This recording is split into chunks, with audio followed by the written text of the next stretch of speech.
नमस्ते। एक ऐसे शख्स की कहानी जिन्होंने सिर्फ भुजिया बेचकर करीब करीब 19,000 करोड़ रुपए की कंपनी खड़ी कर दी। जी हाँ, ये कहानी है शिवरतन अग्रवाल की। वही जिन्होंने हल्दीराम जैसे एक बहुत बड़े विशाल साम्राज्य को छोड़ा और अपना खुद का ब्रांड बनाया, बीकाजी। हाल ही में वो हमारे बीच नहीं रहे, लेकिन उनकी बनाई विरासत आज हर घर का हिस्सा है। और सबसे दिलचस्प बात, उन्होंने ये सब अपने ही परिवार के खिलाफ जाकर किया। अब देखिए, ये दो ब्रांड्स हल्दीराम और बीकाजी बाजार में हमें हमेशा एक दूसरे के बगल में रखे दिखते हैं, है ना? लेकिन ये सिर्फ कॉम्पिटिटर्स नहीं है, ये एक ही परिवार का हिस्सा है। तो सवाल ये उठता है कि आखिर एक ही जड़ से निकले ये दो ब्रांड आज एक दूसरे के सबसे बड़े राइवल कैसे बन गए? चलिए इस दिलचस्प कहानी को जरा और करीब से समझते हैं।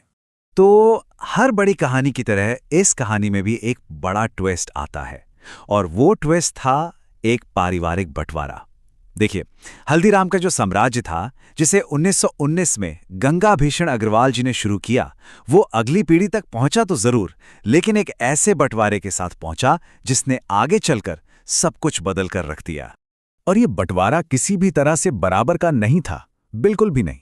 शिवरतन अग्रवाल को क्या मिला? सिर्फ राजस्थान का बाजार, जिसका टर्नओवर था महज 60 करोड़ रुपए।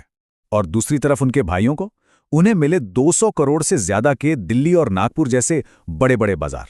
मतलब फर्क साफ था। इतना ही नहीं, एक शर्त भी लगा दी गई कि वो राजस्थान से बाहर अपना सामान बेच ही नहीं सकते। बस यहीं से बगावत की वो चिंगारी भड़की। जरा सोचकर देखिए, एक ऐसे परिवार का हिस्सा होना जिसका नाम पूरे देश में एक ब्रांड है, और फिर सब कुछ छोड़कर जीरो से शुरू करने का फैसला लेना। ये कोई आसान फैसला नहीं हो सकता, लेकिन शिवरतन अग्रवाल ने ठीक यही हिम्मत दिखाई। और जानते हैं, ये फैसला उन्होंने किस उम्र में लिया? 44 साल की उम्र में। सोचिए, एक ऐसी उम्र जब ज्यादातर लोग अपनी जिंदगी में सेटल होना चाहते हैं, स्टेबिलिटी चाहते हैं। उस उम्र में शिवरतन अग्रवाल ने सब कुछ दांव पर लगा दिया। साल था 1986, और उन्होंने हल्दीराम का नाम हमेशा हमेशा के लिए पीछे छोड़ दिया। तो ठीक है, हल्दीराम तो छोड़ दिया, लेकिन अब सबसे बड़ी चुनौती सामने थी। एक नई पहचान बनाना, एक ऐसा नाम सोचना जो लोगों की जुबान पर चढ़ जाए। उनकी पहली कोशिश थी शिवदीप इंडस्ट्रीज। ये नाम उन्होंने अपने और अपने बेटे दीपक के नाम को मिलाकर बनाया था। लेकिन खुद सोचिए, शिवदीप इंडस्ट्रीज, ये नाम स्नैक्स या नमकीन के साथ कुछ जमता नहीं है ना? इसमें वो बीकानेर वाली, वो राजस्थानी स्वाद वाली फील नहीं आ रही थी। और फिर 1993 में आया वो नाम जिसने सब कुछ बदल दिया, बीकाजी। ये नाम कहां से आया? ये बीकानेर शहर के संस्थापक राव बीका के नाम से लिया गया, और उसमें सम्मान के लिए जी जोड़ा गया। ये सिर्फ एक नाम नहीं था, ये एक मार्केटिंग मास्टर स्ट्रोक था। इस एक नाम ने ब्रांड को सीधे बीकानेर की विरासत और उसके ऑथेंटिक स्वाद से जोड़ दिया। तो चलिए, नाम तो मिल गया, बीकाजी। बढ़िया नाम था, लेकिन असली लड़ाई तो अब शुरू होनी थी।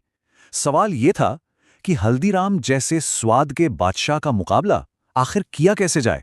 शिवरतन जी ये बात अच्छी तरह जानते थे कि सिर्फ टेस्ट के दम पर हल्दीराम को टक्कर देना बहुत मुश्किल होने वाला था। पूरा देश उस स्वाद का दीवाना था। इसलिए उन्होंने एक अलग ही रास्ता चुना, एक ऐसा रास्ता जो परंपरा से नहीं बल्कि टेक्नोलॉजी से होकर जाता था। और वो रास्ता था टेक्नोलॉजी। सोचिए, जहां उस वक्त बाकी सब लोग हाथ से भुजिया बना रहे थे, वहीं शिवरतन जी ने भारत की पहली ऑटोमेटेड भुजिया फैक्ट्री लगा दी, फुली ऑटोमेटेड। इसका नतीजा क्या हुआ? जाहिर है, प्रोडक्शन रॉकेट की स्पीड से बढ़ा। हर पैकेट में स्वाद बिल्कुल एक जैसा, यूनिफॉर्म, और सबसे बड़ी बात, कीमत भी कम हो गई। ठीक है, तो टेक्नोलॉजी ने प्रोडक्शन की प्रॉब्लम तो सॉल्व कर दी, माल बहुत बन रहा था, लेकिन अब एक नई चुनौती सामने थी। बीकाजी को सिर्फ राजस्थान से निकालकर देश के हर घर तक कैसे पहुंचाया जाए। और फिर आया मार्केटिंग का वो दांव जिसने पूरा का पूरा खेल ही पलट कर रख दिया। बीकाजी ने सदी के महानायक अमिताभ बच्चन को अपना ब्रांड एम्बेसडर बना लिया। जरा सोचिए, उस दौर में जब नमकीन भुजिया की कंपनियां एडवर्टाइजिंग पर ज्यादा खर्च ही नहीं करती थीं, ये कितना बड़ा, कितना बोल्ड स्टेप था।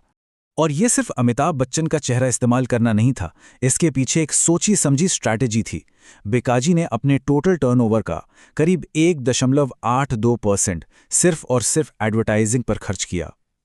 ये एक ऐसा आंकड़ा था जो उस समय इंडस्ट्री में कोई और कंपनी सोच भी नहीं सकती थी। विज्ञापन पर इस एग्रेसिव खर्चे ने बीकाजी को कंपटीशन में मीलों आगे खड़ा कर दिया। और नतीजा ये हुआ कि बीकाजी अब सिर्फ राजस्थान का एक लोकल ब्रांड नहीं रहा, बल्कि पूरे भारत का एक जाना पहचाना एक नेशनल ब्रांड बन गया। तो एक पारिवारिक बंटवारे से शुरू हुई ये कहानी, ये अविश्वसनीय यात्रा आखिर कहाँ तक पहुंची? चलिए अब शिवरतन अग्रवाल जी की उस विरासत पर एक नजर डालते हैं जो वो पीछे छोड़ गए हैं। देखिए, ये सफर शुरू हुआ 1986 में शिवदीप इंडस्ट्रीज के नाम से। फिर 1993 में ये बीकाजी बना। सिर्फ एक साल बाद 1994 में कंपनी ने अपना पहला एक्सपोर्ट किया और फिर 2022 में स्टॉक मार्केट पर लिस्ट होकर एक नया इतिहास रच दिया। ये भारत का पहला लिस्टेड पारंपरिक स्नैक्स ब्रांड बन गया। और आज की तारीख में वो छोटा सा सपना भारत की तीसरी सबसे बड़ी एथनिक स्नैक्स कंपनी बन चुका है। 9 मैन्युफैक्चरिंग प्लांट्स हैं, 40 से ज्यादा देशों में प्रोडक्ट्स एक्सपोर्ट होते हैं और बीकाजी के पास दुनिया के सबसे बड़े बीकानेरी भुजिया प्रोड्यूसर का ताज है। और अब इस विरासत को उनके बेटे दीपक और बहू श्वेता आगे बढ़ा रहे हैं। और अब उनकी पर्सनल नेटवर्थ की बात करते हैं। फोर्ब्स के मुताबिक शिवरतन अग्रवाल ने अपनी मेहनत से 15,000 करोड़ रुपए से भी ज्यादा की संपत्ति बनाई। जरा याद कीजिए, ये वही इंसान हैं जिन्हें बंटवारे में सिर्फ 60 करोड़ का कारोबार मिला था। क्या कमाल की छलांग है। और इस पूरी कहानी में सबसे हैरान करने वाली बात जानते हैं क्या है? ये पूरा एम्पायर उन्होंने सिर्फ 8वीं तक की पढ़ाई के साथ खड़ा किया। सिर्फ 8th ग्रेड एजुकेशन। ये बात साबित करती है कि सफलता के लिए डिग्री से ज्यादा विजन और हिम्मत की जरूरत होती है। तो आखिर में शिवरतन अग्रवाल की ये कहानी हमें सिखाती क्या है? एक सवाल छोड़ जाती है कि एक विरासत का असली मतलब क्या है? वो जो हमें बना बनाया मिलता है, या फिर वो जिसे हम दुनिया की परवाह किए बिना अपने दम पर खुद बनाते हैं? इस पर सोचिएगा जरूर।